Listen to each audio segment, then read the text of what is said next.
தென்காசி மாவட்டம் வாசுதேவநல்லூர் அருகே தனியார் பள்ளி பேருந்தும் அரசு பேருந்தும் நேருக்கு நேர் மோதிய விபத்தில் பள்ளி மாணவர்கள் 5 பேர் காயமடைந்துள்ளனர்.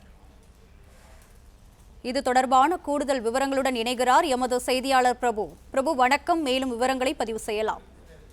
வணக்கம். தென்காசி மாவட்டம் தென்காசி அரசு பேருந்து நிலையத்திலிருந்து ராஜபாளையம் நோக்கி சென்ற அரசு பேருந்தும் வாசுதேவநல்லூர் பகுதியில் இருந்து புளியங்குடி பகுதி நோக்கி வந்த தனியார் பள்ளி பேருந்தும் ரத்னபுரி நவாச்சோலை பகுதியில் சென்று கொண்டிருந்த போது எதிர்பாராத விதமாக நேருக்கு நேர் மோதிய விபத்தில் அரசு பேருந்தில் பயணம் செய்த 2 பயணிகளும் பள்ளி வாகனத்தில் பயணம் செய்த 5 குழந்தைகள் என மொத்தம் 7 பேருக்கு விபத்து ஏற்பட்டு உடனடியாக அவர்கள் ஆம்புலன்ஸ் மூலம் மீட்டு புளியங்குடி அரசு மருத்துவமனைக்கு அனுமதிக்கப்பட்டு தொடர்ந்து அவர்களுக்கு சிகிச்சை அளிக்கப்பட்டு வருகிறது.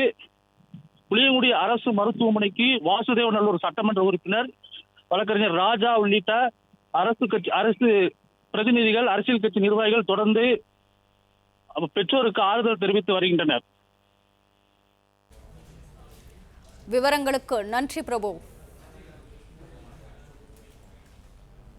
பிளே ஸ்டோர் மற்றும் ஆப் ஸ்டோரில் இருந்து பாலிமர் செயலியை QR கோடு மூலம் பதிவிறக்கம் செய்யுங்கள். செய்திகளை உடனுக்குடன் பெறுங்கள்.